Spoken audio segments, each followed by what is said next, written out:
चलो ऐसा गा लेते हैं मालिक का।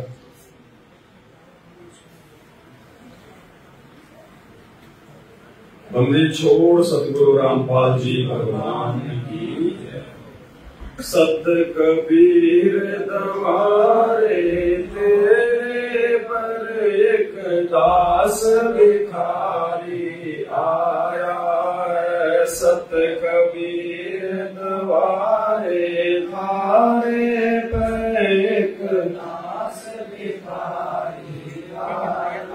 भक्ति की भिक्षा देती जो उम्मीद कटोरा लाया है। भक्ति की भिक्षा देती जो उम्मीद कटोरा लाया। तज नरसी वाले खाट नहीं मैं धन्ना जैसा जाट नहीं। तज नरसी वाले खाट नहीं मैं धन्ना जैसा जाट नहीं। मेरी मोर ध्वज सी साठ नहीं जिसने लड़का चीर चढ़ाया है। भक्ति की भिक्षा देती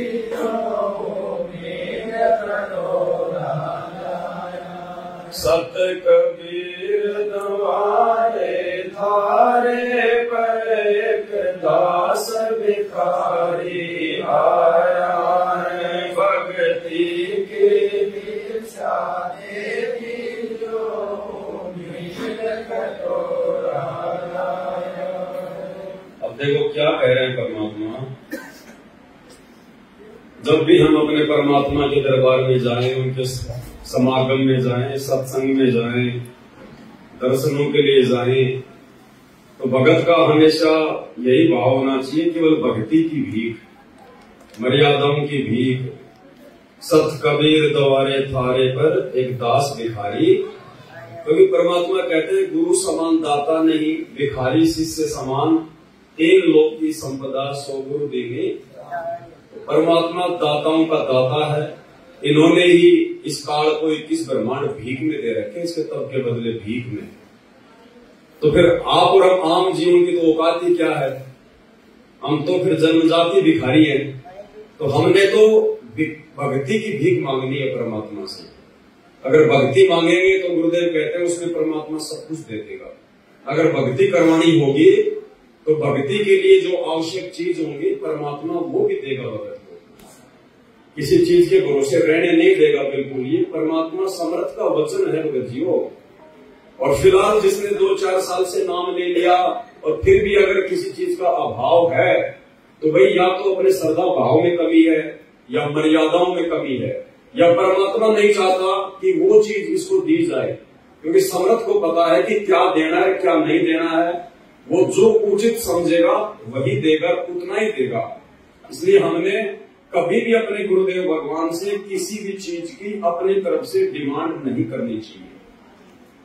भगत ने अपने भगवान से भक्ति के अलावा, मर्यादाओं के अलावा मांगना ही नहीं चाहिए। चाहे लड़का मरने वाला क्यों ना हो रहा हो, चाहे 2 टाइम से खाना क्यों ना खाया हो, समर्थ है, वो अंतर्यामी है, बालक नहीं है, उसको सब पता है। अगर वो नहीं दे रहा तो उसकी रजा है, कोई उसकी मौज है। और हमने सतगुरु की रजा में ही राजी रहना है। जो राखूं त्यों ही रहूं हमरा के चारा, और खाने जाद खरीद हूं गुलाम तुम्हारा। अरे भाई जिस परमात्मा ने हमारे को जपने के लिए भजन दे दिया, क्या वो हमारे को भोजन नहीं देगा क्या? ये तो समर्थ है। ना भाग्य हो तो भी दे दे परमात्मा। सारी लेखनी भैया सतगुरु के हाथ में है। जब चाहे लिख दे, जब चाहे काटा मार दे। तो केवल भक्ति भगवान ने करवानी होगी तो परमात्मा ऐसी बात नहीं है फिर कि भाई वो अंधा होके बैठ जाएगा। सब कुछ देगा भगवान। और नहीं मिल रहा है तो भाई भक्ति में कमी है, श्रद्धा में कमी है। क्योंकि परमात्मा कहते हैं भक्ति में श्रद्धा का लेखा सबसे पहले है। हमारी गुरुदेव भगवान के प्रति असीम श्रद्धा होनी चाहिए, असीम श्रद्धा। सब कुछ देगा भगवान। कहते ना कि जिसका ये लोक सुखी नहीं उसका परलोक कहां से सुखी हो जाएगा। तो परमात्मा इस लोक को भी सुख में करेगा। भक्तों को इतना ठाट बाट देगा परमात्मा कि हम यहाँ के सुखों से हाथ जोड़ने लग जाएंगे परमात्मा से कि परमात्मा बस करो, अब इससे ज्यादा नहीं। लेकिन देगा वो अपने हिसाब से, जब उचित समझेगा। अब आम का पेड़ बोया है तो आम ही लगेंगे, उसके और कुछ नहीं लगेगा, लेकिन लगेगा उसका सिस्टम है। परमात्मा ने उसमें जो गुण डाल रखे हैं उसी हिसाब से कि वो कितने साल बाद में फल देगा।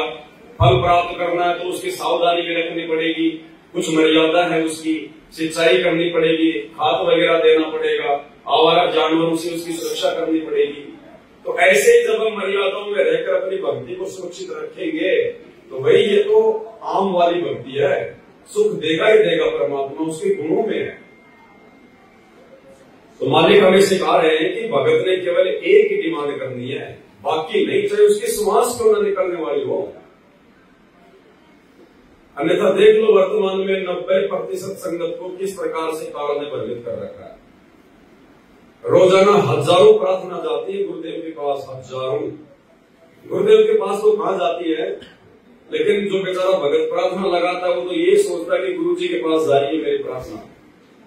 तो हजारों प्रार्थना लिखी जाती है आश्रमों के नंबरों पर, और भक्ति के लिए कोई प्रार्थना नहीं करता, क्योंकि भक्ति के लिए इस प्रकार से प्रार्थना करने की आवश्यकता नहीं पड़ती है। आत्मा और परमात्मा के बीच में कोई एजेंट नहीं है, कोई दलाल नहीं है। अरे हम भी भगत है, प्रार्थना सुनने वाला भी भगत है, और ये तो आत्मा से परमात्मा का सीधा संपर्क है। अगर आपकी नीयत सही है, भक्ति सही है, मर्यादा सही है, तो अपने घर से लगाओ ना भगवान को प्रार्थना, वो तो आत्मा का साथी है। जब महाभारत के युद्ध में टटेरी पक्षी ने अपने अंडों की रक्षा के लिए भगवान से अर्ज की, प्रार्थना लगाई, तो बीच में कोई दलाल था क्या? मीराबाई को जब जहर पिलाया गया तो जहर पीने से पहले बीच में उसने किसी कोऑर्डिनेटर को बीच में डाला था क्या? त्रेता युग में भगत प्रहलाद था, 84 प्रकार की यातना दी गई उसके पिता के द्वारा। क्या उसने किसी के माध्यम से भगवान से कोई प्रार्थना लगवाई थी क्या? आत्मा और परमात्मा के बीच में कोई एजेंट नहीं है। परमात्मा समर्थ है, सक्षम है, जाने जान है, अंतर्यामी है। हम रोज संध्या आरती पढ़ते हैं, अंतर्यामी एक तुम आत्म के आधार, जो तुम छोड़ो हाथ तो वही कौन उतारे। तो भगवान से हमने किसी भी प्रकार की सांसारिक या भौतिक वस्तुओं की डिमांड तो सौपन में भी नहीं करनी है। सौपन में भी अपनी मर्यादा के लिए चाहे दिन रात हम प्रार्थना करें, अपनी भक्ति के लिए दिन रात हम प्रार्थना करें, सतलोक के लिए दिन रात हम प्रार्थना करें। लेकिन यदि आपने इस स्टेज में पहुंचने के बाद, जैसे भगवान ने हमें साथ संगति से जोड़ दिया, हमारे को ज्ञान आधार से इतना जो है परिपक्व कर दिया, इस स्टेज में पहुंचने के बाद यदि हम भक्ति और मर्यादाओं के अलावा भगवान से कोई प्रार्थना करते हैं तो परमात्मा फिर हमारी ज्ञानहीनता के चलते हमसे दुखी होगा, नाराज होगा कि ये भी मुझे नहीं समझ पा रहे। तो भाई और बहनों, हमने गलती से भी परमात्मा से कोई डिमांड नहीं करनी है। ये बिन मांगे देता है परमात्मा, बिन मांगे। कोई पंजाबी कोई भजन था, उसमें गा रहे थे वो, तो वो कह रहा था कि सब कुछ जानदा किस आगे कीजिए अरदास, सब कुछ जानदा, कि हम किसके आगे अरदास करें, वो तो सब कुछ जानता है, सब कुछ। जीता दास जी ने क्या कहा अपने गुरुदेव के लिए कि अब मेरे पर्दे के महल में पिया जी और तुमसे कहां छुपा लूं जिया जी, कि आप तो मेरे दिल की अंदर की बात जानने वाले हो, मैं आपसे क्या छुपा सकता हूं। तो भाई ये हमें वो समर्थ भगवान मिला है, इनसे कुछ भी छुपा हुआ नहीं है। सृष्टि के कण कण में जो रमता है, जो बसता है, वो यही परमात्मा है। अभी दुनिया को इनकी परख नहीं है, पहचान नहीं है।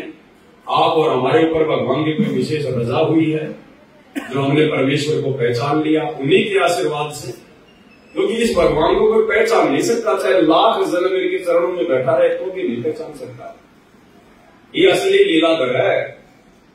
ये केवल उसी से अपनी पहचान करवाएगा जिसको भगवान चाहेगा, इसको कोई पहचान नहीं सकता। तो ये सोचने की गलती ना करते कि हमने गुरु जी के ज्ञान को समझ के हमने गुरु जी को पहचान लिया ना भाई। ये सारी दुनिया हमसे बहुत ज्यादा बुद्धिमान है, बड़े बड़े आईएएस अधिकारी, बड़े बड़े पदों पे लोग बैठे पीएचडी करके, हमसे ज्यादा बुद्धिमान है वो। अगर ज्ञान से भगवान समझ में आना होता तो आप और हमारा तो नंबर ही नहीं आता।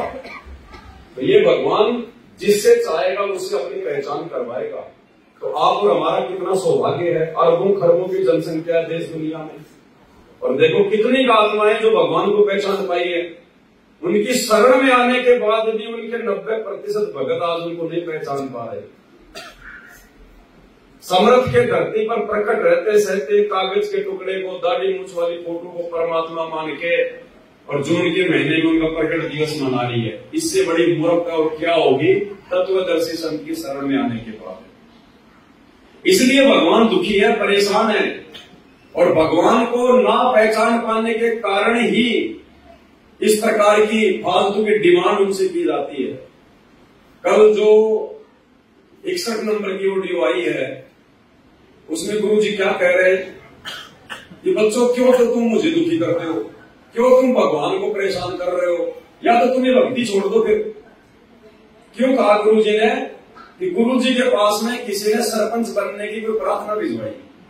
उसने कहा ना गुरु जी ने कि तुम तो एक मेंबर बनने के लिए भी मेरे पास में जो प्रार्थना भिजवा रहे हो, एक सरपंच बनने के लिए। और मालिक ने कहा कि भाई जब तुम ये शरीर छोड़ोगे तो एक सपने जैसा होगा। हमसे भगवान ये रिहर्सल क्यों करवा रहा है, ये सात संगतियां क्यों करवा रहा है, इतने सत्संग क्यों किए भगवान ने? अरे नाम तो जो मुक्ति है वो तो भगवान ने बताया कि नाम से होगी। तो नाम परमात्मा दे देते सबको कि भैया जाओ अपने घर पर, ये नाम जब मुक्ति हो जाएगी। लेकिन नाम पर टिकने के लिए ज्ञान जरूरी है। तो भगवान कह रहे हैं कि सपने जैसा खेल होगा। जब तुम त्रिकुटी पर जाओगे, जहां तुम्हारी फाइनल परीक्षा होगी, तुम्हें ये नहीं पता चलेगा कि मैं त्रिकुटी पे आ गया। अन्यथा फिर हर कोई सावधान हो जाएगा वहां। तो ऐसा ही लगेगा जैसे सात संगति में बैठे हैं, कई समागम में बैठे हैं, कहीं कोई सत्संग में बैठे हैं, किसी आश्रम में बैठे हैं या आश्रम में जा रहे हैं, ऐसा ही लगेगा। सेम टू सेम वहां भी ऐसा का ऐसा ही माहौल है। एक्स्ट्रा हमारे दिमाग में बात नहीं आएगी कि मैं मर गया, मेरा शरीर छूट गया, मैं त्रिकुटी पे आ गया, मेरी परीक्षा है। नहीं, महसूस ही नहीं होगा।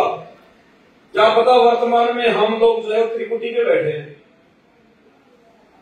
क्या पता वर्तमान में हम त्रिकुटी पे बैठे हैं, और ऐसे में यदि हमने गलती कर दी तो हमारा काम बिगड़ गया, फिर से भगवान ने नीचे भटकना पड़ेगा। तो उस ऑडियो में गुरु जी कह रहे हैं कि जब तुम एक सरपंच का छोटा सा पद छोड़ने को तैयार नहीं हो, इतना ज्ञान लेने के बाद में, तो जब तुम त्रिकुटी पर जाओगे और वहां पर तुम्हारे को देवताओं के पद का लालच दिया जाएगा, तुम उसको कैसे छोड़ोगे? छोड़ ही नहीं पाओगे तुम, और तुम फंस जाओगे काल के जाल में।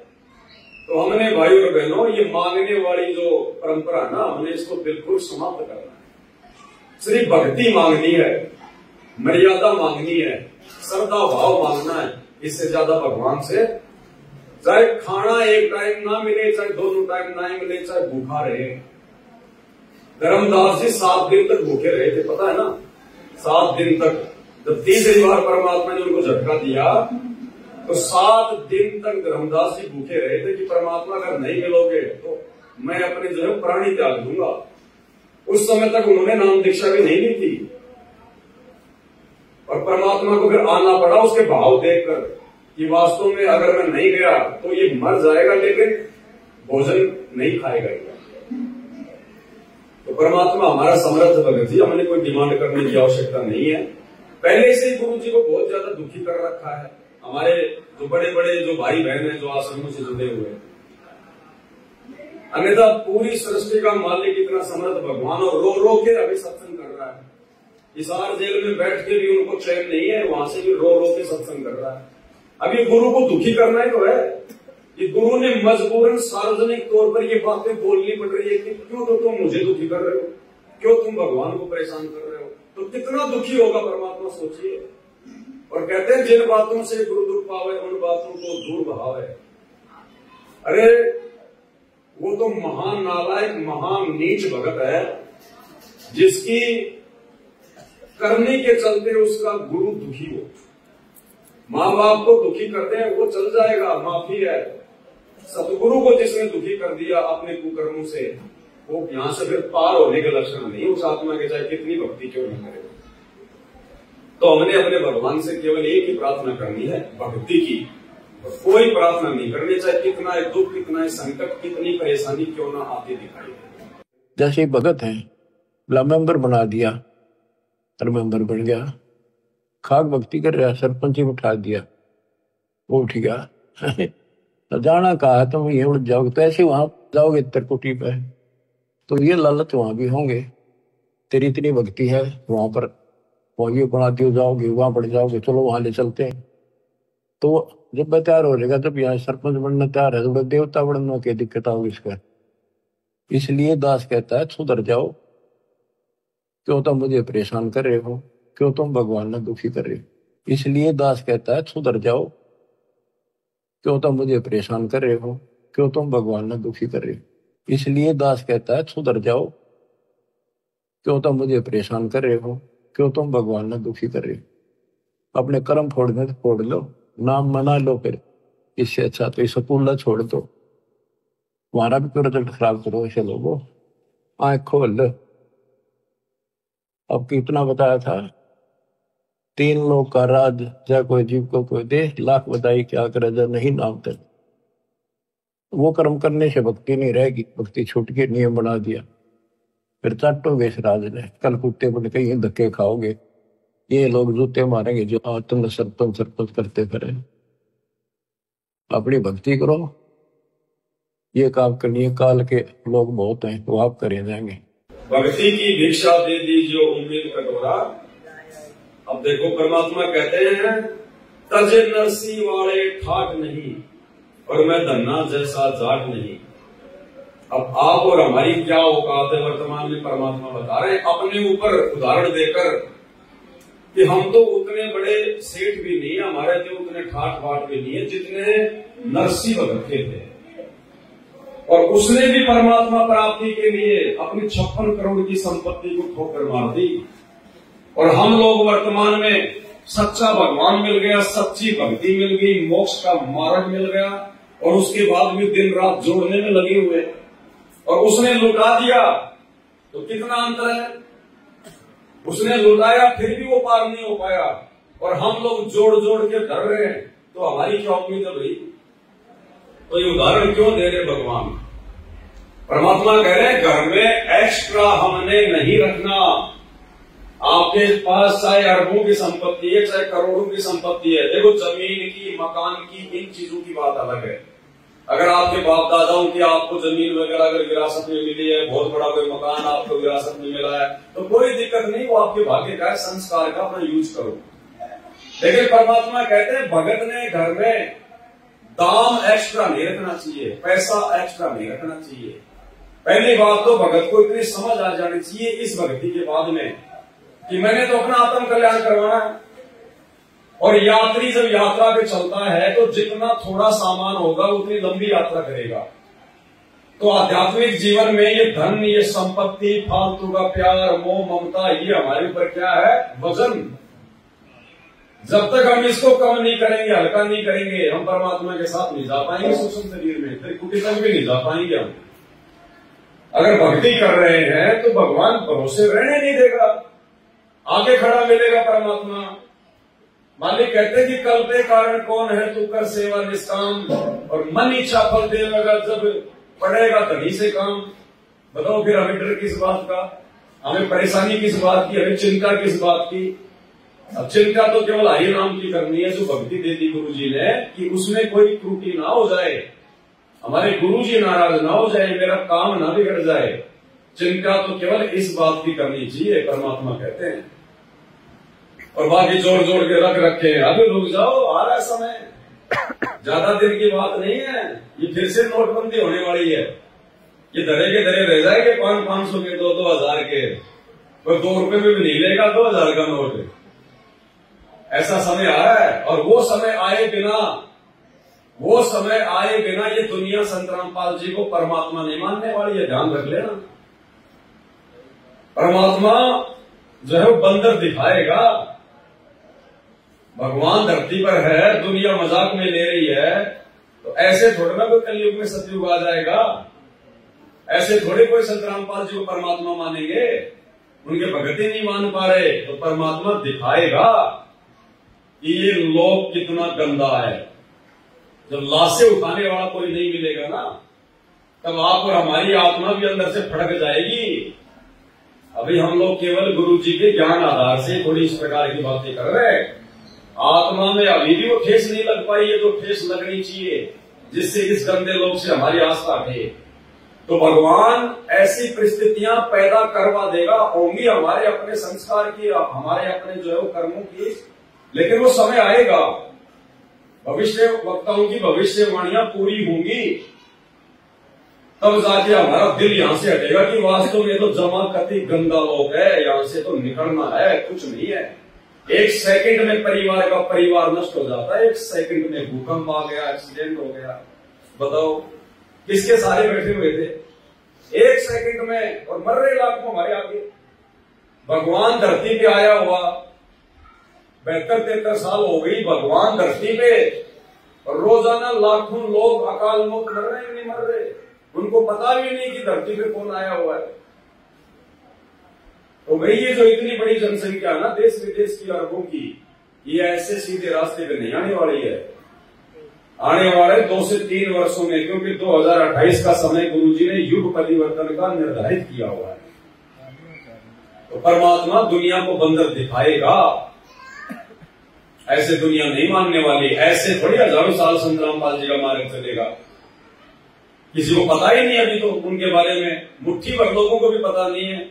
भारत देश की जनसंख्या के एवरेज में भी यदि हम भक्तों की संख्या देखें तो 0.5% भी नहीं है, 0.5% भी।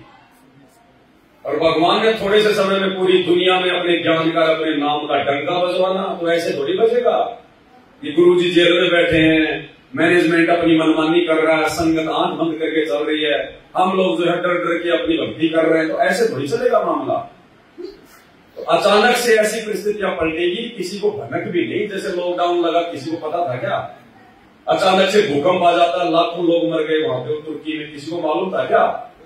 तो अचानक से परिस्थितियां पलटेगी, भक्तों को भी संभलने का मौका नहीं मिलेगा। यदि समय रहते नहीं संभले तो बाद में फिर कुछ हाथ नहीं लगेगा।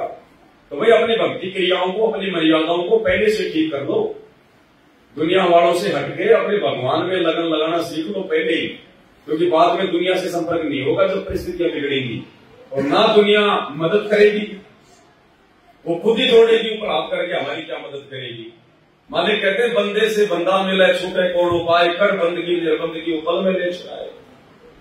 तो हमें तो मौका दे दिया भगवान ने समय से पहले, और ये मौका भी यदि हम चूक गए, अपनी भक्ति मर्यादाओं को ठीक से नहीं करेंगे, फिर परमात्मा कुछ नहीं करेगा। भाई जब भगवान समझा रहा है चिल्ला चिल्ला के पिछले 30 वर्षों से इतना ज्ञान, इतने सत्संग, और फिर भी यदि हम उनकी बातों पर ध्यान नहीं देंगे तो फिर भगवान भी बाद में हमारे ऊपर ध्यान नहीं देगा, फिर चाहे कितने रोग कितने चिल्ला।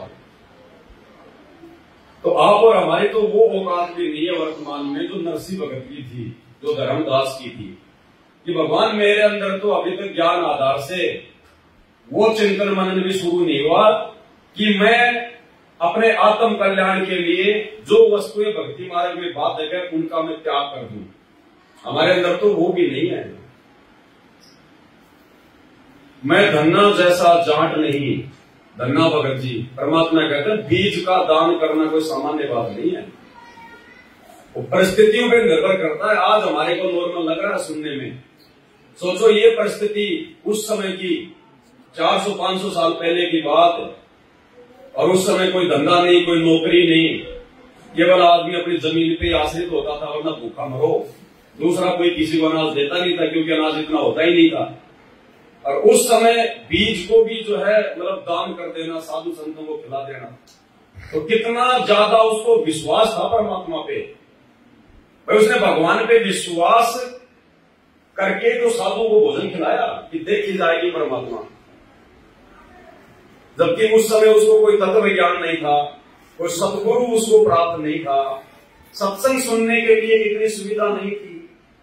आज तो मोबाइल पे लगा के चाहे 24 घंटे सुन लो, अब उस समय तो पता नहीं बेचारा साल 6 महीने में नंबर आता था बड़ी मुश्किल से। और भगवान ने आज हमारे ऊपर कैसी दया कर दी। अगर ये विज्ञान आज अगर भगवान ना दे, अगर हम इतने सत्संग ना सुने, तो भाई और बहनों हम 1 महीने से ज्यादा भक्ति भी नहीं रुक सकते। 1 महीने से ज्यादा विचार करके देख लो, तुरंत हमारे अंदर मैल जमा हो जाएगा।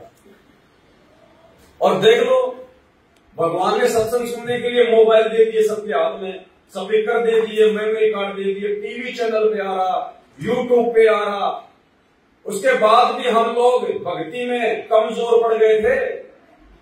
गुरु जी के हजारों सत्संग होने के बावजूद, घर घर में मोबाइल होने के बावजूद, रोजाना टीवी चैनल पे आ रहा, फिर भी हम लोग ज्ञान में कमजोर पड़ गए थे।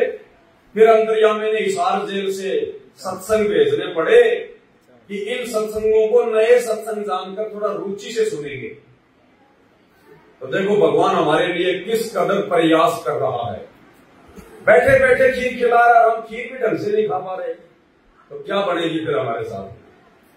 तो परमात्मा जब आता है तो मौका देता है, चांस देता है, अवसर देता है। जो चूक जाएगा वो अपना जीवन सत्यानाश कर जाएगा, और थोड़ा जो सीरियस हो जाएगा वो यहां से निकल देगा। तो भगत जी परमात्मा के विधान के अनुसार चलेंगे, अपने गुरु जी को देख कर अगर चलेंगे, अरे हमारा तो स्वार्थ है भक्ति करने का। देखो ये स्वार्थियों का लोक है। परमात्मा अपने शब्द में कहते हैं ना कि मतलब के बिना कोई नहीं प्यारा, जब तक बैल चले हड़िये में तब तक डाले चारा, बूढ़ा हो तब नाथ काट दे घर घर लाके, स्वार्थ के बिना कोई नहीं। तो स्वार्थ के बिना तो हम ये भक्ति भी नहीं कर सकते। अगर हमारी आत्म कल्याण का स्वार्थ ना हो, सतलोक का लालच ना हो, तो कौन भक्ति करेगा, कौन सत्संग सुनेगा? कोई नहीं सुन सकता। लेकिन भगवान का क्या स्वार्थ है, उनको क्या लालच है? वे तो परमार्थ के लिए निस्वार्थ भाव से 21 महीने की जेल पहले 10 साल से अब जेल काट रहे हैं। किस लिए हुई? उनको क्या स्वार्थ है? उनका तो एक पैर सतलोक में, एक पैर दूसरे ब्रह्मांड में, उनको थोड़ी जाना सतलोक। तो देखो निस्वार्थ भाव से परमार्थ के लिए यदि कोई इस कदर अवर्णनीय संघर्ष कर सकता है तो केवल परमात्मा है। तो हमारे अंदर तो धन्ना भगत जैसा भी विश्वास नहीं है अपने भगवान के ऊपर। कल ही अगर अकाल पड़ जाए ना, कल ही अकाल पड़ जाए तो सब सेवकों में भी 50% हाथ फैला देंगे, कहीं लंगरों में जाके लाइन में लग जाएंगे। तो भाई हम चाहे मरे चाहे जिए, ये शरीर उस भगवान का, ये श्वास उस भगवान की, पिंड प्राण जिन देने दाना, गरीब दास जाकू कुर्बाना। और वर्तमान में हम उसकी शरण में, तो हमने भाई उस पर विश्वास करके बैठना पड़ेगा।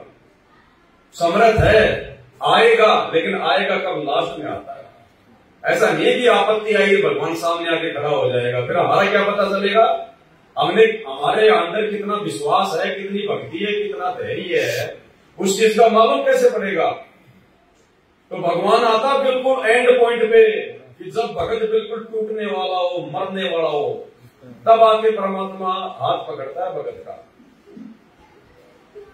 7 दिन तक धर्मदास जी भूखे रहे, मरने वाले थे, तब आए परमात्मा। दूसरे दिन भी आ सकते थे, तीसरे दिन भी आ सकते थे, लेकिन भगवान संभालेगा एंड पॉइंट पे। तो भाई तब तक हमने भी रुकना पड़ेगा। बरवाला कांड के बाद बहुत सारे लोग, अरे गुरुजी 2 महीने में आ रहे हैं, 2 महीने में आ रहे हैं, गुरुजी 2 साल में आ रहे हैं। फिर लोगों ने देखा, रहे यार ये तो ड्रामेबाजी हो रही है, अभी तक तो आए ही नहीं गुरुजी, अब आगे भी क्या आएंगे, छोड़ो ना।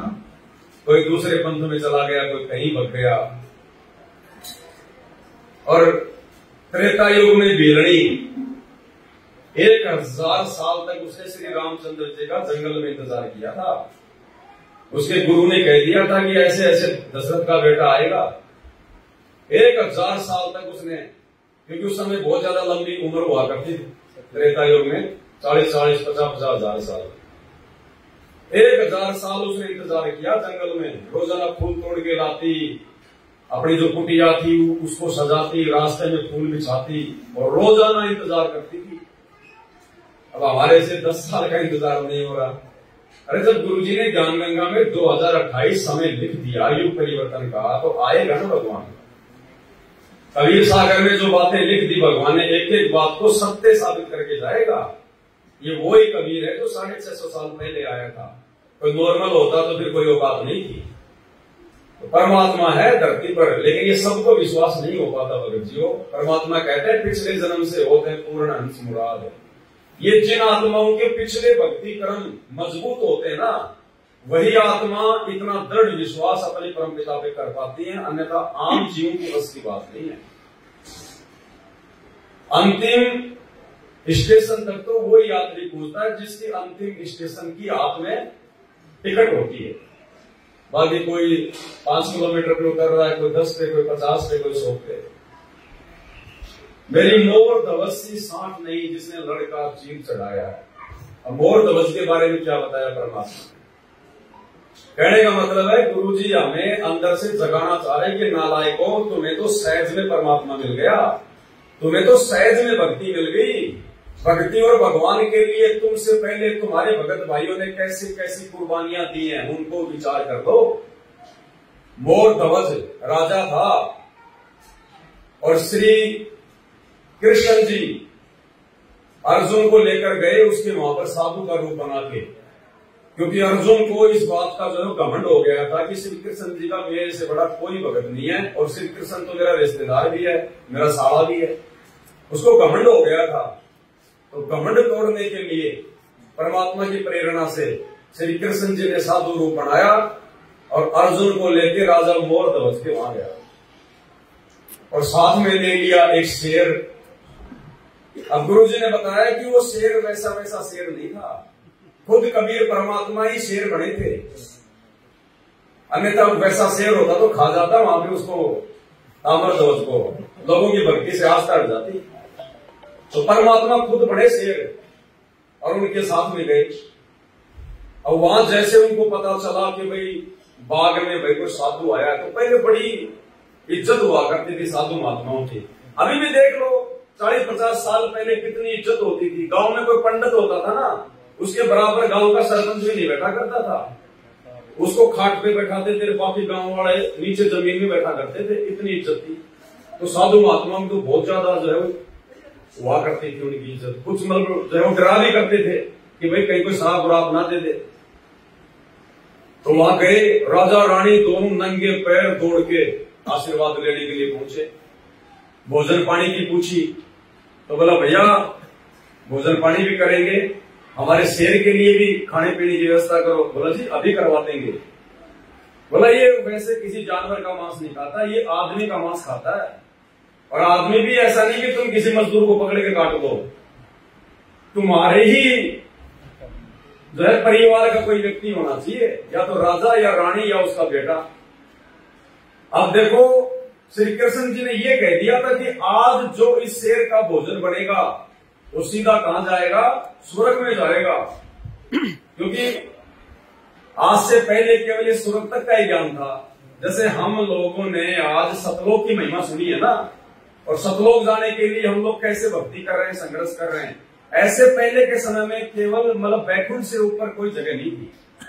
जो है मतलब स्वर्ग से ऊपर किसी ने कुछ भी नहीं सुन रखा था। अब उन्होंने देखा भाई ये तो बहुत अच्छी बात है, स्वर्ग में जाने के लिए तुम भक्ति कर रहे हैं और इससे अच्छा मौका और कहां मिलेगा।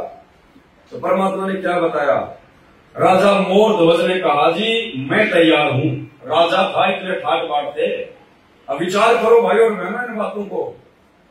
यहां कोई भगत सरपंच बन जाए और फिर कोई कह रहे गुरु जी ने मना कर रखा है सरपंच का पद छोड़ दे, वो भक्ति छोड़ देगा, सरपंच का पद नहीं छोड़ेगा। वो राजा और बोला महाराज जी मैं तैयार हूं। अब इतने में उसकी पत्नी बोली है क्या कर रहे हो जी आप? लड़का अभी छोटा है, नादान है, राज का संभाल नहीं पाएगा, जनता दुखी हो जाएगी। ऐसा करो जब तक बेटा जवान नहीं होता तब तक तुम राज करो, और मैं क्या करूंगी, मेरा कोई काम ही नहीं है, सारा दिन मैं तो अंदर बैठी रहती हूँ, मैं शेर की जो है खुराक बन जाती हूँ। मतलब वो अपना दाव लगा रही कि कहीं मेरा नंबर आ जाए पहले। अब इतने में वो लड़का बोल पड़ा, बोले माता पिता, बोले मेरा तो जीवन बेकार है, मतलब मेरे रहते से तेरे मेरे माँ बाप शेर का भोजन बनेंगे, मेरे लिए तो डूब के मरने की बात है। लड़का आ गया के खड़ा हो गया, बोले महाराज जी मुझे भोजन बनाओ शेर का। मतलब देखो सब खाली मतलब बैकुंठ के लिए स्वर्ग के लिए।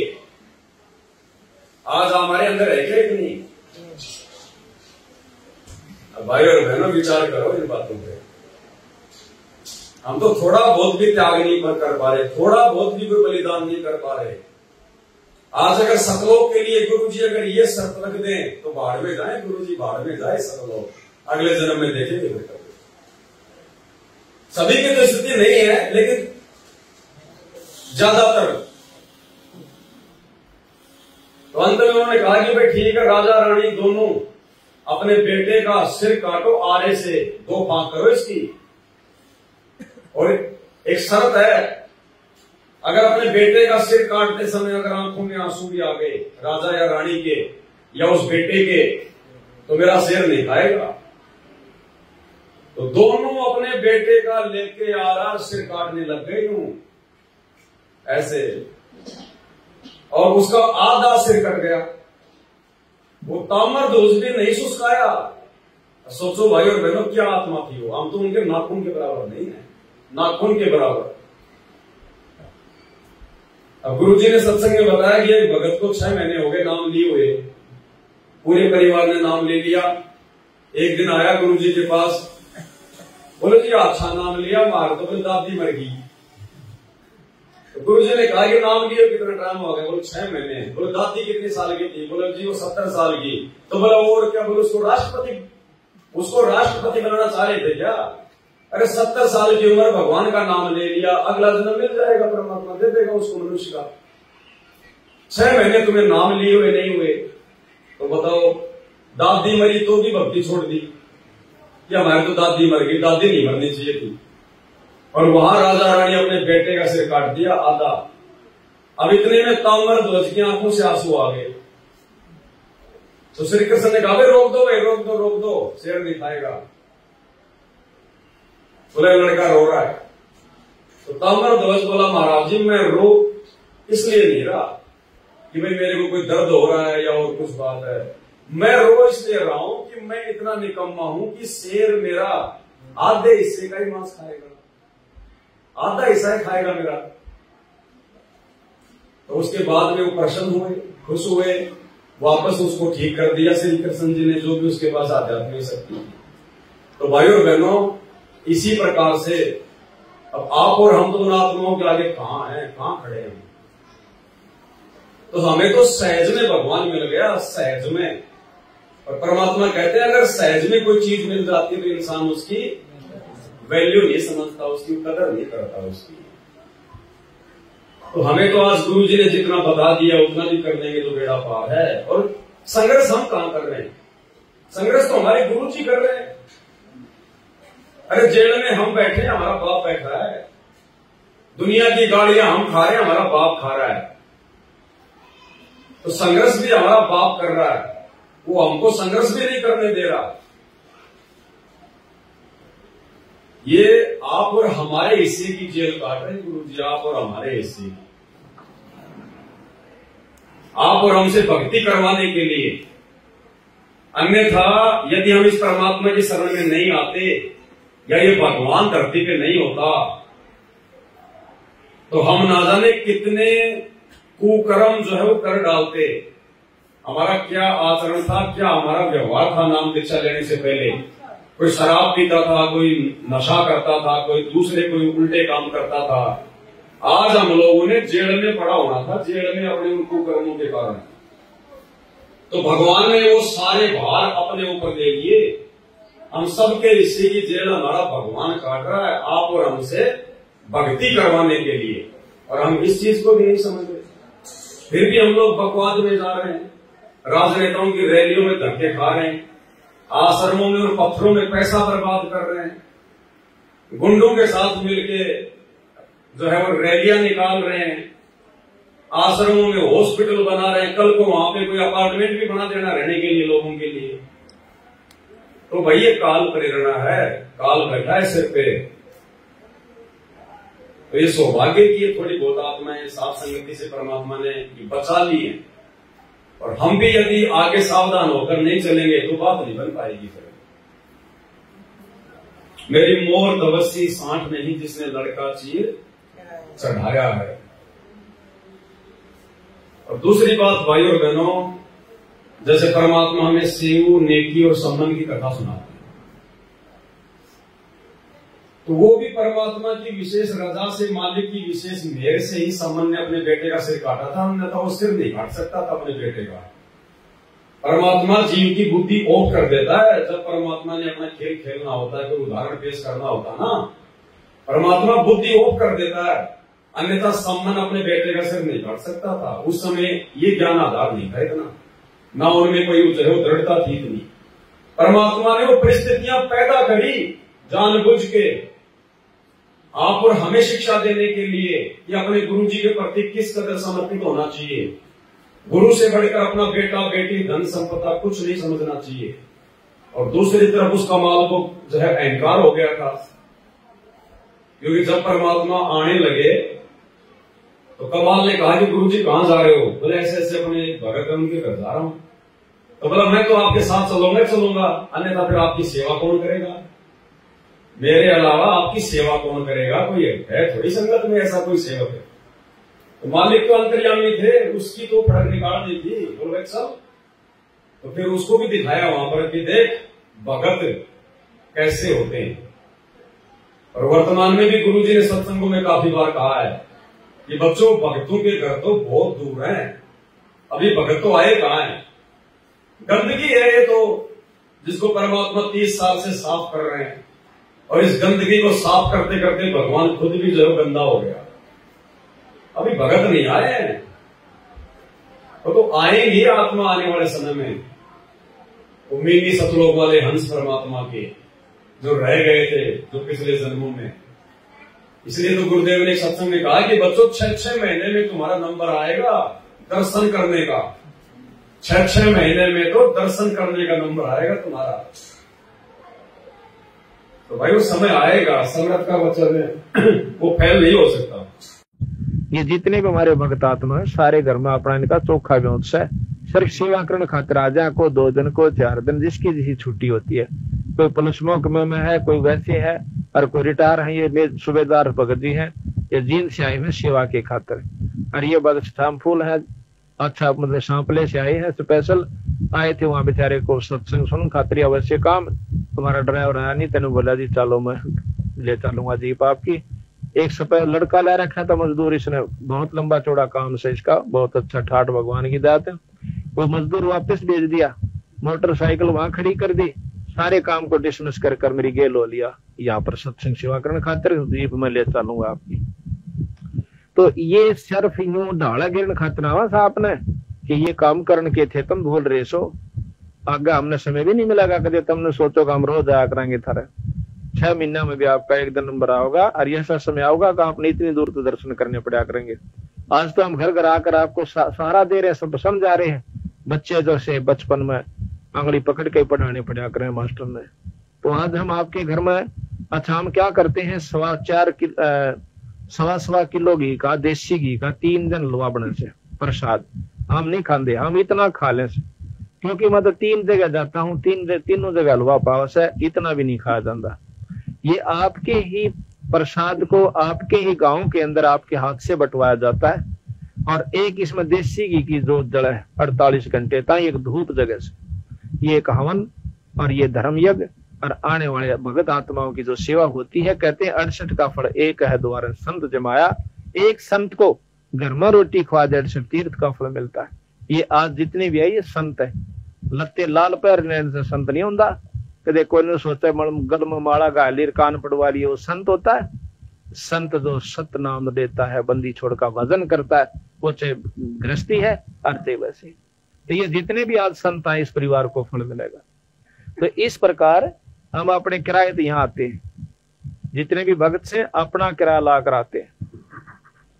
तो शेख फरीद जैसा तप नहीं, मेरा वाल्मीक जैसा जप नहीं। शेख फरीद जैसा तप नहीं, मेरा वाल्मीक जैसा जप नहीं। सूर सियान नल हक नहीं, जिसने टुकड़े सिर कराया है भक्ति की सादी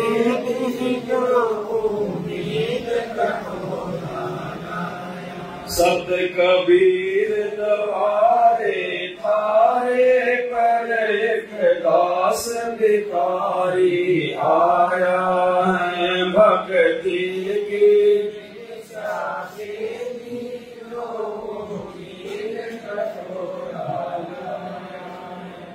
शेख फरीद जैसा तप नहीं। अब भाई और बहनों, तप जो है इस भक्ति में भी बताया गुरु जी ने, लेकिन इस भक्ति में वो तप नहीं है जो पहले लोग शास्त्र विधि को त्याग के जो घोर जो मनमाना जो किया करते थे तप, जैसे जंगलों में चले गए, एक पैर पे खड़े हो गए, कोई धुआं लगा लिया, शेख फरीद जैसे कुएं में उल्टा उलट गया, वो तप नहीं है। लेकिन इस भक्ति में भी तप है। हम परमात्मा की मर्यादा निभाने के लिए घर वालों की, रिश्तेदारों की, समाज की जो गालियां सहन करते हैं, माता बहनें मार पिटाई सहन करती हैं, या कोई ओछी मंदी बातें सहन करता है, तो वो उस भगत का जरूर तप बन रहा है। वो भगत यदि सहन कर रहा है तो उस भगत का क्या बन रहा है? तप बन रहा है। हम परमात्मा का नित्य नियम करते हैं 1 घंटे, वो हमारा क्या बन रहा है? तप बन रहा है। सत्संग में हम लोग बैठ जाते हैं शांति से, थोड़ी बहुत कोई परेशानी होती है उसको भी हम लोग सहन कर लेते हैं, वो क्या बन रहा है? तप बन रहा है। तो इस भक्ति में भी है तप। लेकिन जैसा तप शेख फरीद ने किया परमात्मा प्राप्ति के लिए, भले उसकी साधना सही नहीं थी उस समय तक, जब तक परमात्मा नहीं मिले, लेकिन वो आत्मा किस कदर परमात्मा प्राप्ति के लिए तप कर रही थी। 12 साल तक रोजाना सुबह जाके कुएं में उल्टा रस्सी बांध के पैर में लटक जाता था, शाम को रस्सी फेंक के फिर ऊपर आ जाता था। 12 साल तक। और आप और हम आरती भी नहीं करते ढंग से, आरती भी मोबाइल में लगा के छोड़ देते हैं। कोई भैंस को पानी पिलाने चला गया, वापस आए तो देखा रमेणी पूरी हो गई। बच्चा स्कूल छोड़ने जा रहा है, मोबाइल जेब में डाल लिया, रमेणी हो रही है, आरती हो रही है। रास्ते में कोई गांव वाला मिल गया, उससे भी बातचीत हो रही है, नित्य भी चल रहा है। ये नहीं चलेगा भाई और बहनों, ये शुरुआती स्थिति है। शुरुआती में नहीं कह सकते, नियम तो भक्ति का शुरू से लास्ट तक एक ही रहता है। लेकिन जब तक ज्ञान नहीं होता पूरा, तब तक ठीक है भाई, थोड़ा बहुत आदमी सहारा ले सकता है। हम आरती भी 3 टाइम के समय निकाल के नहीं कर सकते तो सब लोग क्या खाक जाएंगे।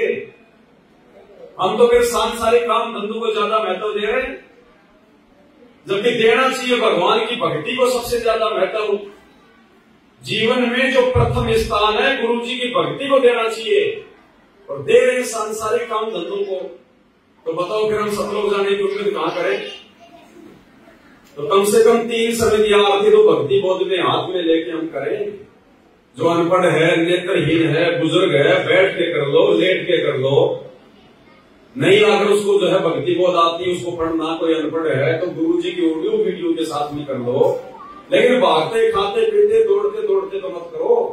समय तो निकालो, कम से कम शुरू तो करो, भगवान से अरदास तो करो। हमारे मन में कभी बात आती ही नहीं तो भगवान ही फिर क्या करेगा बताओ। अरे जो मांगेगा उसी को तो देगा भगवान। हम समय मांगते नहीं भगवान से, क्योंकि हमें आवश्यकता ही नहीं है। तो देखो कितनी बड़ी दया बख्शी है गुरु जी ने आप और हमारे ऊपर। सबसे पहले तो भगवान ने हमारे को ढंग से एक जगह बैठ के या खड़े होकर जैसे भी है, परमात्मा ने हमारे को आरती करना सिखाया। आरती के लिए समय दिया परमात्मा ने। मंत्र भी चलो ठीक है, हम जैसा भी कर रहे हैं, लेकिन बैठ के भी समय निकाल के भी हम करते हैं मंत्र। सत्संग भी सुनते हैं हम, भगवान का चिंतन मनन भी करते हैं। तो जब तक हम इन क्रियाओं को सही प्रकार से नहीं करेंगे तो इनका रिजल्ट भी सही नहीं आएगा। तो थोड़ा बहुत जो तप है, इस भक्ति में जो संघर्ष है, वो भी हमने करना होगा, तभी परमात्मा प्रसन्न होगा। शेख फरीद जैसा तप नहीं, मेरा वाल्मीकि जैसा जप नहीं। उल्टी साधना में महर्षि वाल्मीकि राम राम राम राम राम राम हजारों साल बीत गए और हमारे से प्रथम मंत्र भी नहीं होता पूरा एक बार में। जबकि हमें तो असली राम का नाम मिला हुआ है। तो सोचिए वो आत्माएं क्या होंगी, हम क्या हैं। तो कहने का मतलब ये नहीं है परमात्मा का कि वाल्मीकि की जगह हम भी बैठ जाए सुबह से लेकर शाम तक अपना मंत्री जाप करते रहे, नहीं। लेकिन भगवान ने जितना आदेश दिया है कम से कम उतना तो करे शांति से, विधि विधान से, तो भी हमारी बात बन जाएगी। मंसूर सी अनल हक नहीं जिसने टुकड़े शरीर करवाया है। मंसूर अली शरीर के टुकड़े टुकड़े करवा दिए उसने, टुकड़े टुकड़े। लेकिन उसके गुरु ने, समस्त वेद ऋषि ने जो मंत्र दिया था उसने हार नहीं मानी, झुका नहीं। वो मौलवियों के आगे, धर्म गुरुओं के आगे अपने गुरु के द्वारा दिए गए मंत्र को जाप करता रहा, छोड़ा नहीं। काल ने बहुत कोशिश की, बहुत जोर लगाया, ये मंत्र जाप करना छोड़ दे। अनल हक का होता है मैं ही परमात्मा हूं, अनल हक मैं ही परमात्मा हूं। और मुसलमान धर्म में कोई ये कहते कि भाई कोई परमात्मा साकार रूप में है तो उसको मार दिया जाता है। अब तो ऐसी बात नहीं है, उस समय की तो बहुत समझाया मुल्ला मौलवियों ने, लेकिन मंसूर नहीं माना। वो तो कुर्बान हो गया था अपने गुरुदेव भगवान पर, उसके टुकड़े टुकड़े कर दिए, लेकिन भक्ति नहीं छोड़ी। और यहाँ थोड़ा सा दबाव दे दिया सास ससुर ने, उसके पति ने 2 डंडे मार दिए, 2-4 गाड़ी निकाल दी, घर से धक्का मार दिया। दूसरे दिन हाँ जी ठीक है कोई बात नहीं, भगत जी क्या करे मजबूरी है। तो ये मजबूरी तो अगले दिन में फिर गधा बनेंगे, फिर आ जाएंगे सामने, फिर कुम्हार मारेगा लठ, वो मजबूरी खाने पड़ेंगे। तो ये व्रत तो खाने पड़ेंगे, चाहे वर्तमान में खा लो, चाहे आगे फिर चाहे वो गधा बन के खा लो। वर्तमान में खा लोगे तो हल्के में भी काम निकल जाएगा और काम भी बढ़ जाएगा, और बाद में फिर बात नहीं बढ़ेगी कोई। तो गुरुदेव भगवान हमें ये समझाना चाहते हैं कि तुम थोड़ा भक्ति की तरफ बढ़ो, थोड़ा लगन लगाओ। खुद भगवान भी भक्ति करके दिखाता हमें धरती पर आकर एक भगत बन के। नहीं, उनको भक्ति की क्या आवश्यकता है, वो तो भक्ति का दाता है। भक्ति मुक्ति के दाता सतगुरु भटकत प्राण करंदा, उस साहिब के हुक्म बिना ने करवर बात।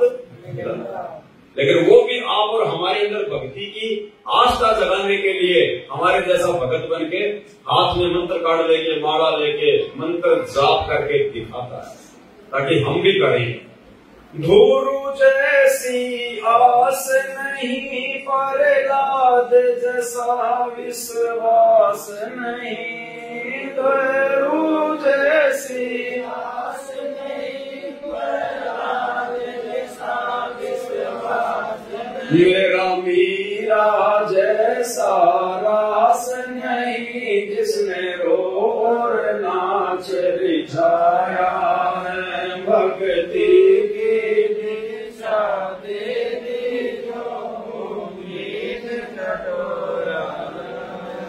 सत कबीर द्वारे थारे पर एक दास भिखारी आया है। भक्ति की भिक्षा दे दी जो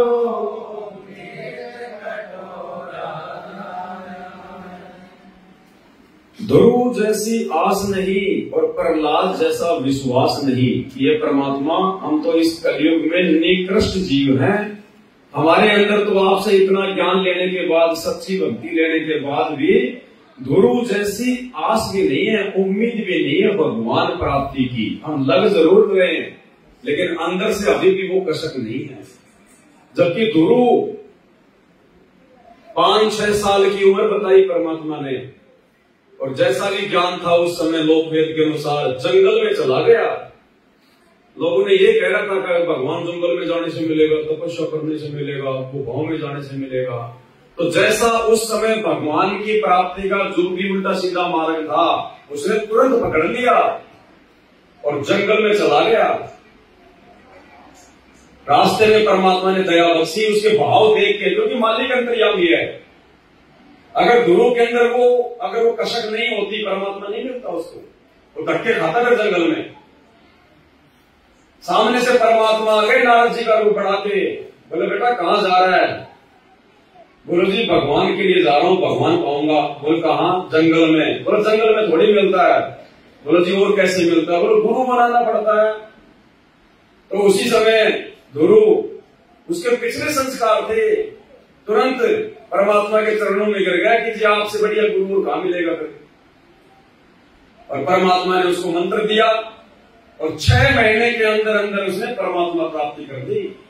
विष्णु का ध्यान लगा के विष्णु रूप में परमात्मा आ गए। बोले मांग बेटा क्या मांगता है? बोले जी मेरे को राज दे दो। परमात्मा ने कहा रे नारायण, अरे ये तो मैं तेरे को वैसे ही दे देता, मांगने वाली चीज मांगनी चाहिए थी तेरे को। भक्ति मांगता, कोई वैकुंठ मांगता, मुक्ति मांगता, ये तो मैं तेरे को वैसे ही दे देता। लेकिन उसने तो राज्य के लिए तो सिस्टम शुरू किया था।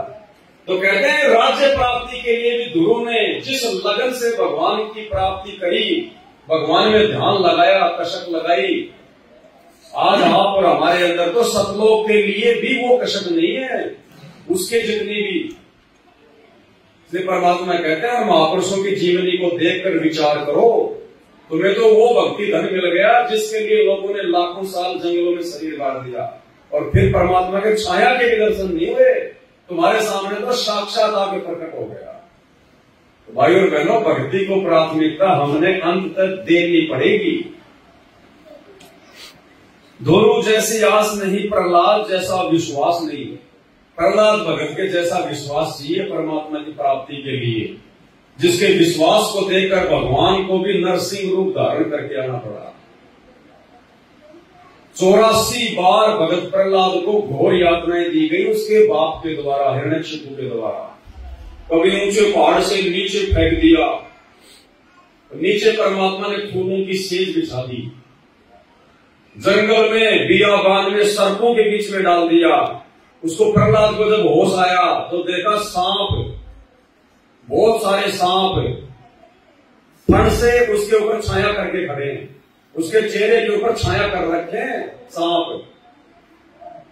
और भी ना जाने कैसी कैसी यातनाएं दी, होलिका के माध्यम से आग में जलाने का प्रयास किया, लेकिन उस प्रहलाद ने अपना विश्वास नहीं तोड़ा अपने परमात्मा से।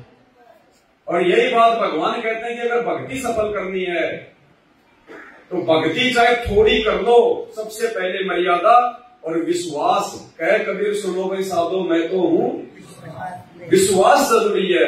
अगर विश्वास डगमगा गया, मन में यदि कोई कच्चापन आ गया तो भक्ति चाहे फिर कितनी कर ले, परमात्मा फिर साथी नहीं होगा। ठीक है, जैसा करेंगे वैसा देगा भगवान। साहेब भगना राक्षी जब मांगो तब दे, लेकिन हमारा जो मेन जो काम है मोक्ष वाला वो अधूरा रह जाएगा।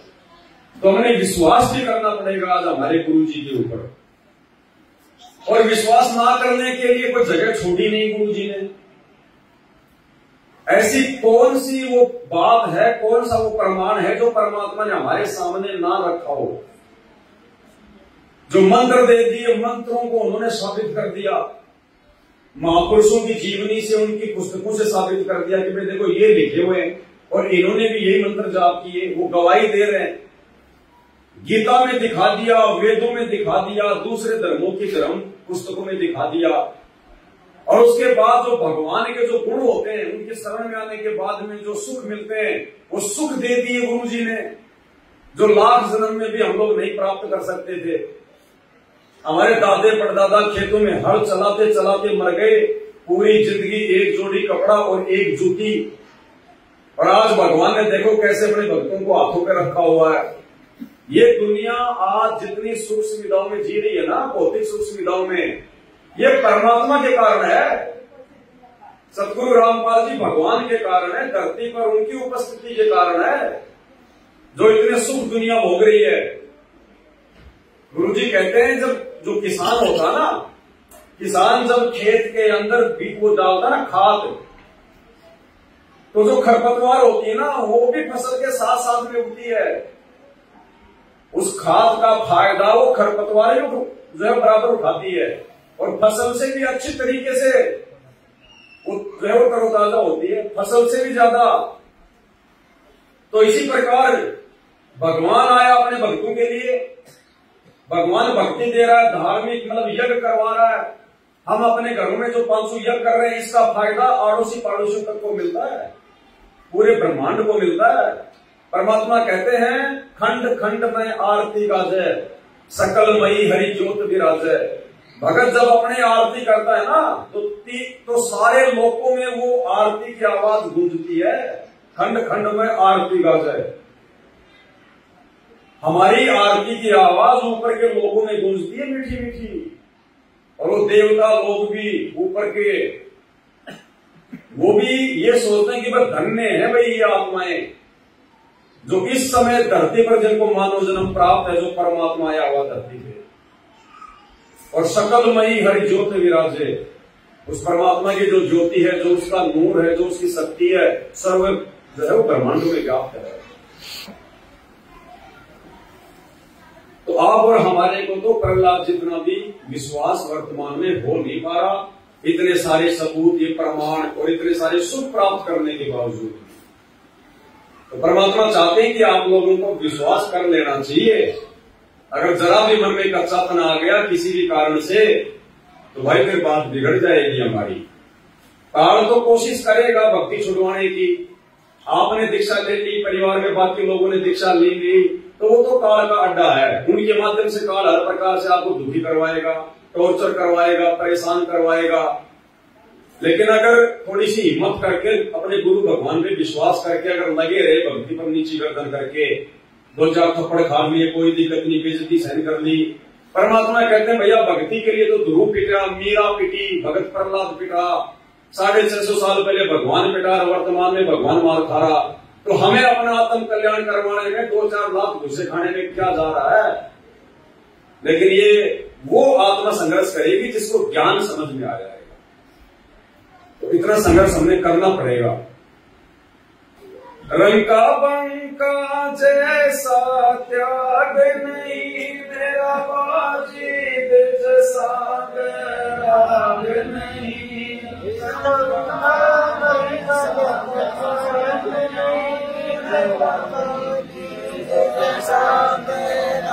मेरा कर्मा जैसा भाग नहीं, जिसका आन के चढ़ा खाया है। भक्ति की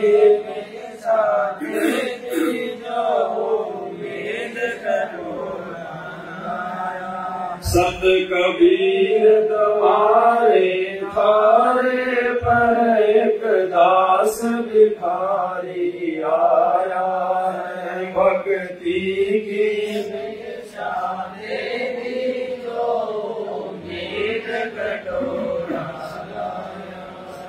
रंका बंका जैसा त्याग नहीं, मेरा बाजीद जैसा बैराग नहीं। रंका बंका 13वीं शताब्दी की बात है, जब नामदेव जी हुए थे, आज इतना ही है। तो रंका बंका उनका त्याग क्या बताया परमात्मा ने। गरीब परिवार, सुबह खा ले शाम का पता नहीं, शाम को खा लिया सुबह का पता नहीं, जंगल से अपनी लकड़ियां वगैरह तोड़ के लावे, अपना गुजारा करे। और इस कदर उनको भगवान का ज्ञान हो चुका था उस समय, जबकि वो तो मोक्ष का समय भी नहीं था। रोजाना सत्संग भी सुनने को नहीं मिलते थे। सत्संग में बैठते थे तो इस भाव से बैठा करते थे कि कोई हमें डिस्टर्ब ना कर दे। ऐसे ही गुरुदेव ने बताया, सत्संग में बैठे थे रंका बंका दोनों, उनकी बेटी बंका जो है वो घर पे थी और सत्संग चल रहा था। अचानक से बेटी दौड़ के आई, बोले माता जी क्या हुआ? आग लग गई झोपड़ी में। अब आप और हम होते तो सोचो क्या करते, छोड़ देते, उसी समय भाग लेते, 2-4 और भागते अपने साथ में। और उन्होंने पीछे मुड़ के देखा, बोला क्या हुआ? बोला आग लग गई झोपड़ी में। अब एक ही झोपड़ी और उसी में सारा सामान, ओढ़ने पैरने खाने पीने का।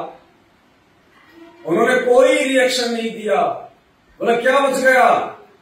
बोला बाहर में जिस खाट पे बैठी थी वो बची है। बोले उसको भी डाल के आएगा, ना रहेगा बांस ना बजेगी बांसुरी। अगर वो खाट नहीं बचती तो कम से कम तू दौड़ के तो नहीं आती, सत्संग में हमारे को डिस्टर्ब तो नहीं करती। बोले बाहर में जाओ, उस खाट को भी डाल दे और आजा तू भी बैठ के सत्संग सुन ले। अब वो बेटी भी तो उन्हीं की थी, जाके खाट को भी डाल के आ गई, आगे सत्संग में बैठ गई। सत्संग पूरा हो गया। अब देखो विचार करने की बात है भाई और बहनों, ये हकीकत बातें हैं। गुरुजी हमें कोई हमारा मन बहलाने के लिए नहीं बताई। उनको पता है कि तुम्हारी झोपड़ी जल गई, कुछ नहीं बचा घर पे, रात को सोएंगे कहां उसका भी ठिकाना नहीं, खाएंगे क्या उसका भी पता नहीं। अपने गुरुजी से भी शिकायत नहीं करी सत्संग के बाद में, गुरुजी से भी जाकर नहीं कहा कि गुरुजी आज तो सत्यानाश हो गया, हम तो आपका सत्संग सुनने आए थे, हमने तो सुना था कि जो संतों के सत्संग में जाता है पीछे से भगवान उनकी रक्षा करता है, उनका नौकर बन के रहता है उनके घर पे, उनका चौकीदार बन के, और भगवान हमारा तो सत्यानाश हो गया। कुछ नहीं कहा, आशीर्वाद लिया, दंडवत करी, वापस अपनी जहां भी थी झोपड़ी वहां आ गए।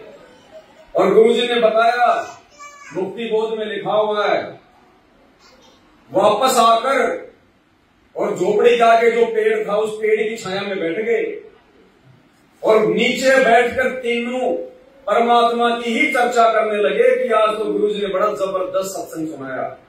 अरे आज तो गुरुजी ने वो कथा सुनाई, भाई वास्तव में हम तो क्या भगत है, झोपड़ी जल गई, राख हो गई, उसकी चिंता नहीं, कोई बात ही नहीं करी।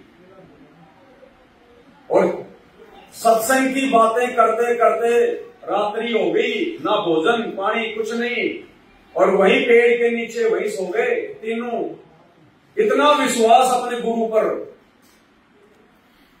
एक सोचने की बात है भाई और बहनों, आप और हमारे अंदर किसी में वो गुण नहीं है, किसी में नहीं है। सुबह उठे तो देखा वहां पर एक की बजाय दो झोपड़ी बनी हुई है, नई कचाकच, जैसे अभी बना के गया कोई, दो झोपड़ी। और फिर हमें गुरुजी क्या समझाना चाह रहे हैं, देखा झोपड़ी बनी हुई है, सारा सामान भरा हुआ है, राख का कोई नामो निशान नहीं, जली एक और झोपड़ी बनी दो। और आकाशवाणी हुई कि बच्चों ये झोपड़ी मैंने तुम्हारे लिए बनाई है, जाओ तुम इसके अंदर प्रवेश करो। लेकिन वो आकाशवाणी की आवाज उनके गुरुजी की नहीं थी, इसलिए उन्होंने आकाशवाणी पर यानी भगवान की आवाज में विश्वास नहीं किया और वापस तीनों आश्रम में गए गुरुजी के पास और सारी बात बताई कि गुरुजी ऐसी ऐसी बात है, ऐसे ऐसे झोपड़ी बन गई और आकाशवाणी हुई भगवान की। लेकिन हमने तो ये सोचा कि पहले हम अपने गुरुजी की आज्ञा लेंगे, हमारे गुरुजी कहेंगे तो झोपड़ी में प्रवेश करेंगे, नहीं तो परमात्मा ने कहा कि बेटा ये तुम्हारी परीक्षा थी, परीक्षा में तुम सफल हो गए। वो झोपड़ी मैंने तो जलाई थी और मैंने झोपड़ी बनाई है, और जाओ बेटो झोपड़ी में रहो, तुम्हारी ये क्या थी परीक्षा। अगर उनमें जरा भी कच्चापन आ जाता, गुरुजी को जरा भी दोष दे देते या उस चिंता में यदि भक्ति छोड़ देते, आज गुरुजी में क्या कहते हैं, अगर परिवार में कोई मर भी जाए तो अपनी दैनिक जो भक्ति क्रिया, नित्य नियम करना, दीपक जलाना, सत्संग सुनना, मंत्र जाप करना, ये भक्तों ने नहीं छोड़ना है। अगर वो जरा भी उनमें कच्चापन आ जाता, गुरुजी में दोष देख लेते, चिंता में डूब जाते, रोने लग जाते कि कल क्या होगा, आगे क्या होगा, तो भगवान फिर नजदीक नहीं आता, झोपड़ी नहीं बनती उनकी। तो परमात्मा ने कहा कि बेटा मैं तो तुम्हारी भक्ति पे इतना प्रसन्न हूं, तुम्हारे विश्वास पर इतना खुश हूं, मैं चाहता तो सोने की झोपड़ी बना देता, सोने की, लेकिन फिर लोग तुम्हारे को जीने नहीं देते, इनकम टैक्स वाले आ जाते, राजा आ जाता, कहां से सोना लाया है, दुनिया देखने के लिए आती, भक्ति क्या तुम खाक करते, फिर कोई सोने का पूरा खींच के ले जा रहा है रात में आके, कोई क्या लेके जा रहा है। तो बोला मैं चाहूं तो बेटा सोने की बना देता, इतना खुश हूं मैं तुम्हारे ऊपर। तो भाई और बहनों, इतना विश्वास रंग और बंका की तरह हमने अंत में करना पड़ेगा। ये ना सोचना कि गुरुजी ने भक्ति दे दी, हम तो 3 टाइम की आरती भी कर रहे हैं, सारा काम हो रहा है, ठीक ठाक चल रहा है मामला। नहीं, ठीक ठाक कुछ नहीं चल रहा। जब सामने परिस्थितियां पैदा होंगी, जब परमात्मा परीक्षा लेगा, और हर किसी की परीक्षा लेगा भगवान, तरीके सबके अलग अलग होंगे, उस समय पता चलेगा उस भगत के विश्वास का, उसकी भक्ति का, उसकी मर्यादाओं का। परमात्मा कहते हैं भक्ति भाव भादो नदी सब चले गहराए, सरिता सोए जानिए जो जेठ मास। अरे जब तक कोई आपत्ति नहीं आएगी, कोई दुख नहीं आएगा, कोई समस्या नहीं आएगी, विपरीत परिस्थितियां प्रकट नहीं होंगी, तो भगत के विश्वास का, धैर्य का, ज्ञान का कैसे पता चलेगा? वैसे तो सभी भगत दिखाई देते हैं आश्रम में तो, सत्संग में तो, लेकिन असल में भगत का उस समय पता चलेगा जब उसके सामने वो विपरीत परिस्थितियां पैदा होंगी। उस समय वो भगत क्या रिएक्शन करता है। इस नश्वर संपत्ति को अपना मानकर उसके शोक में डूबता है, या अपने परमात्मा की भक्ति उसी प्रकार से अपने गुरु पर विश्वास करके चालू रखता है। भगवान कहते हैं नाम सहित बेवतन भला जो दर दर मांगे भिखा, और क्या हुआ छत्र की छाया चाले और राजपाट दिल्ली का। गुरुदेव भगवान कहते हैं बच्चों तुम्हें जो नाम मिल गया है भगवान का, ये सत भक्ति जो मिल गई है, अगर तुम्हारे पास में ये नाम है, ये भक्ति है, और यदि तुम्हें कोई देश निकाला भी देते, तुम्हें कोई देशद्रोही घोषित करके देश की सीमाओं से बाहर भी निकाल दे, और यदि तुम्हें हाथ में कटोरा लेके भीख मांग के भी खाना पड़ जाए, तो भी अपने आप को जो है ना कि धन्य समझना कि हमारे पास में परमात्मा का नाम है। तो इतना विश्वास हमें अपने परमात्मा की भक्ति के ऊपर दृढ़ करना होगा। मेरा बाजीद जैसा बैराग नहीं। अब कोई पिछले संस्कार थे बाजीद जी के, राजा था, और ऐसी चोट मारी परमात्मा ने, उसके काफिले का जो ऊंट मर गया था, अचानक से उसको बैराग हो गया, सब कुछ छोड़ दिया, राजपाट, रानियां, बेटा बेटी, और जंगल में जाके और अपना झोपड़ी डाल के भक्ति करने लग गया। चाहता तो अपने राजपाट में भी भक्ति कर सकता था, एक कमरा अलग से ले लेता, राज अपने जो है कि बेटों को दे देता, रोटी पानी की समस्या तो नहीं होती। लेकिन वो पिछले संस्कारों ने अंगड़ाई ले ली, मालिक की आत्मा थी, कभी किसी जन्म में रह गई थी, बिछुड़ गई थी, झटका। अब ये होता चमत्कार इस प्रकार का उन्हीं आत्माओं के साथ में है जो इस कलयुग की पिछली पीढ़ी में फैल हो जाते हैं, क्योंकि भक्ति तो वर्तमान में बन रही है हमारी, और इसी भक्ति के प्रतिफल में फिर हमारे साथ आगे चल के चमत्कार होते हैं।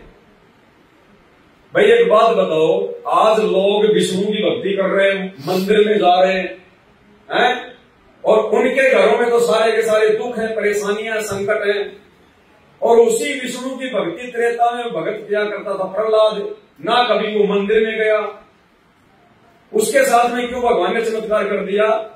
तो ये सबके साथ नहीं होता, ये करोड़ों में कोई एक आध आत्मा बताई परमात्मा ने, उसके पिछले जन्मों की भक्ति से परमात्मा को ऐसे चमत्कार करने पड़ते हैं। मीराबाई के जहर को ही परमात्मा ने अमृत क्यों बनाया? लाखों लोग मर रहे एल्ड ड्रिंक खा खा के, कीटनाशक जहर पी जाते हैं, शराब पी जाते हैं, बॉडी रिएक्शन कर जाती है, इंजेक्शन रिएक्शन कर जाता है, वो भी तो भक्ति कर रहे होते हैं श्री कृष्ण की। तो मीरा पिछले जन्म जन्मांतरों की परमात्मा की भगत थी, और पिछली पीढ़ी में उसका पैर फिसल गया था, इसलिए फिर परमात्मा उन आत्माओं के साथ में रहते हैं।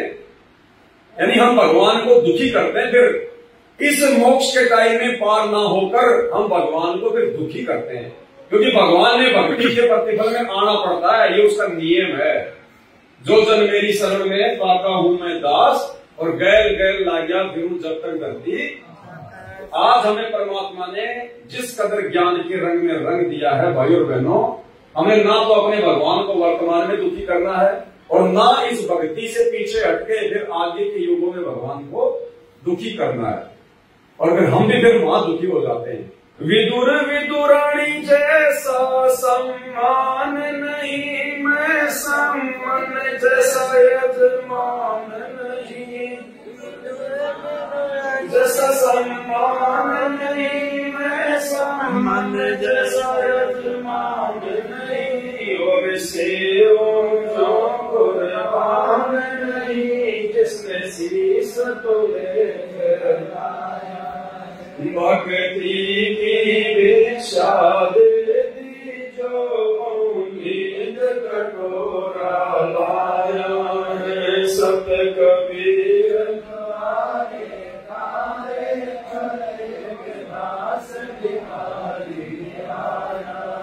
भक्ति की भिक्षा दे दी जो उम्मीद कटोरा।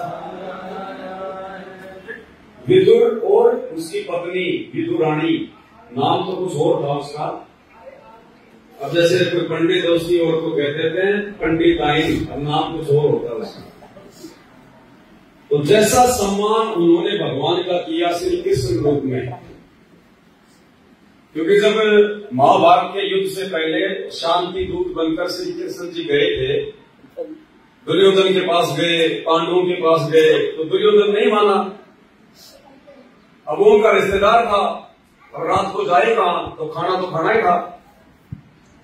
तो श्री कृष्ण जी ने सोचा कि अगर मैं दुर्योधन के यहाँ खाना नहीं खाऊंगा तो ये तो बड़ा जालिम आदमी है, दुष्ट आदमी है, मन में ये दोष पैदा कर देगा, और पांडवों के अगर खाना खा लिया तो भी ये नाराज होगा, पांडवों का नहीं खाया तो वो नाराज होंगे। तो ये सोच के श्री कृष्ण जी तो अपना बैठ के रथ फिर निकल दिया अपनी मथुरा। अब उधर से जो विदुर था उसके भाव बहुत अच्छे थे, वो परमात्मा ने उसको जन्म की भगत बीज बताया। अब उसकी इच्छा थी बहुत ही दिन जरूर पहले से कि भगवान कभी हमारे घर पर भी आए, भोजन पानी करें। लेकिन भाई और बहनों, श्री कृष्ण जी भले 3 लोक के स्वामी है, विष्णु के अवतार है, लेकिन वो एक राजा थे और एक जीव है, उनमें भी मान बढ़ाई है, ऊंच नीच का भाव है। अब श्री कृष्ण जी उसके घर जाना नहीं चाहते थे कि भाई वो मतलब जो है गरीब परिवार से था, लेकिन उस विदुर के भाव को देखकर कबीर परमेश्वर सतगुरु रामपाल जी श्री कृष्ण जी का रूप बनाया और विदुर के घर पे परमात्मा चले गए। अब उनको विश्वास ही नहीं हुआ, जैसे नेकी और सम्मान को विश्वास नहीं हुआ कि हम गरीबों की झोपड़ी पर हमारा भगवान, वो तो हक्का बक्का हो गए, देखते देखते सकल की तरफ ऐसे ही। तो कमाल बोला है, द्वार पे खड़े रखोगे क्या, भगवान को अंदर नहीं बुलाओगे? तब उनकी वो चौंध टूटी। तो ऐसे ही विदुर ने तो हक्का बक्का रह गए श्री कृष्ण जी को देखकर, क्योंकि उस समय श्री कृष्ण जी बहुत बड़ी तोप थे। भाई जिसने जो है कंस को मार दिया तो बहुत बड़ी तोप बने हुए थे, कंस के चाणूर को मार दिया था उस समय तक, तो बहुत बड़ी तोप थे। तो वो बड़े अचंभित हुए कि भगवान आज हमारे घर पे, हमारे दरबार पे। उनको अंदर बैठाया। फिर जैसा हम लोग सुनते हैं कि वो उनके प्यार में इतने पागल हो गए कि वो जो विदुरानी थी वो भगवान को खिलाने के लिए वो केले छील रही थी, और छील के वो केला तो नीचे डाल रही और भगवान को जो छिलके खिला रही। उसको ये नहीं पता था केले खिला रही, छिलके। तो परमात्मा ने वहां गए और उनके छिलके भी खाए भगवान ने। जैसे बिरणी के झूठे पेड़ कोई रामचंद्र ने थोड़े खाए थे, वो तो राजा का लड़का था, वो तो शकल में नहीं देखता ऐसे। खुद परमात्मा सतगुरु रामपाल जी भगवान, ये कबीर भगवान, इसको चाहे कबीर कहो चाहे सतगुरु रामपाल जी कहो, बात एक ही है। त्रेता में उसको मुनिंद्र कहते थे, द्वापर में करुणा में, सतयुग में उसको सतसुब्रत कहते थे। अब अगर हम कहीं पे सीधा अगर हम मुनिंद्र ऋषि का नाम लेंगे तो हमारे दिमाग में कौन आएगा? कबीर भगवान। तो ऐसे चाहे गरीबदास जी कहो चाहे सतगुरु रामपाल जी कहो, ये कबीर भगवान ही है, इनका वेदों में नाम कबीर है। बाकी तो न जाने असंख्य रूप बना के असंख्य नाम धर के परमात्मा कितनी बार आए, कितनी बार गए।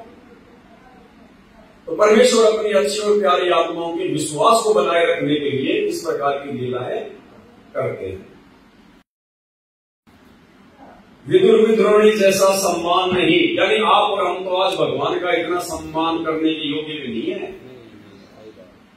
अरे सम्मान तो दूर की बात है, हमने तो उल्टे कर्म करके बरवाला कांड में भगवान को दुखी करने के लिए जेल में बैठाने पे मजबूर कर दिया। सम्मान क्या खाक करेंगे?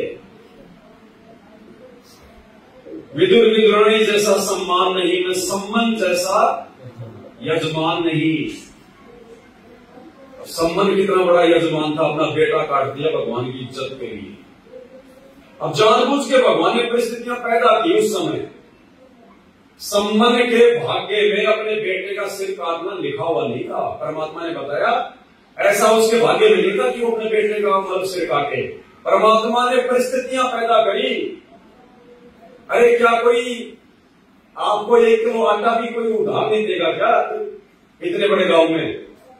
और क्या और दिन क्या उनको उधार नहीं दिया करते थे क्या?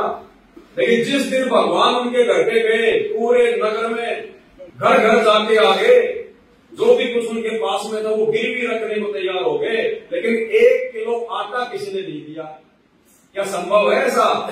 भगवान की प्रेरणा से नहीं किया किसी ने भी, क्योंकि मालिक ने लीला करनी थी, उदाहरण पेश करना था, उस कमाल की आंखें खोलनी थी।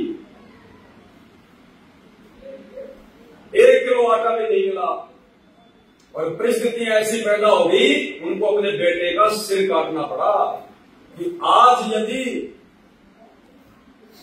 हमारे भगवान यहां से भूखे पेट चले गए तो ये नगर डूब जाएगा। ये ऑटोमेटिक सिस्टम होता है।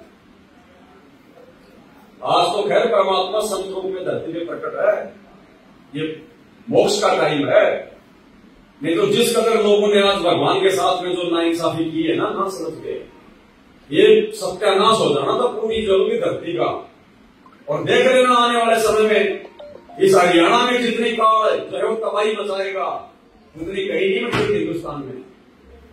काल क्या कहता है गीता अध्याय 18 श्लोक नंबर 63 में कि अर्जुन, मैं तुझे गुप्त से अति गुप्त भेद बताता हूं, मेरा भी इष्ट देव वो ही है। भाई जब काल के इष्ट देव को इस कदर दुखी किया जाएगा तो काल क्या करेगा। गुरु जी कहते हैं राष्ट्रपति को अगर कोई पत्थर मार दे तो राष्ट्रपति कुछ नहीं कहता, वो पुलिस वाले दे ही तोड़ते हैं उसकी। तो ये काल आने वाले समय में दे ही तोड़ेगा।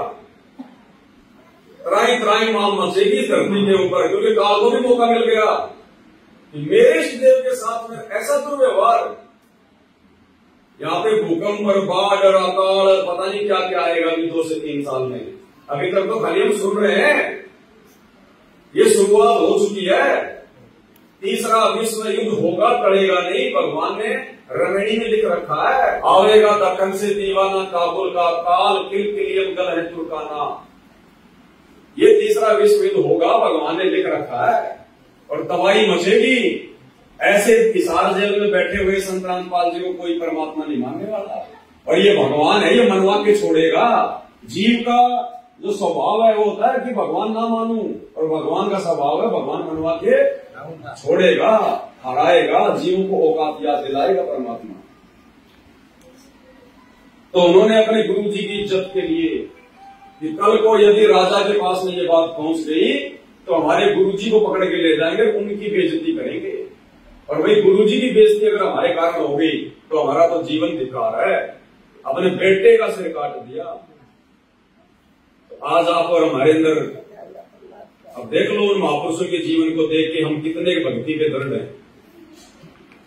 अगर भाई और बहनों थोड़े से अगर बुद्धि से विचार करें, हमारे अंदर तो सामाजिक जीवन जीने की कॉमन सेंस भी नहीं है। भक्ति तो बहुत दूर की बात है, वो कॉमन सेंस भी नहीं बची है। 90% संगत का ये हाल है, बुरा हाल। जगत में और उनमें कोई अंतर नहीं है, सिवाय संत रामपाल जी के भगत होने के ठप्पे के। सिर्फ इतना है कि बाबा रामपाल जी का भगत है, बाकी जगत में और भगतों में कोई अंतर नहीं है। जगत वालों में भी सोच विचार है, कॉमन सेंस है, भगतों में नहीं है, लकीर के फकीर है। बंदी छोड़ सतगुरु रामपाल जी भगवान की जय हो। सतगुरु रामपाल जी भगवान की जय हो। बंदी छोड़ सतगुरु रामपाल जी भगवान की जय हो।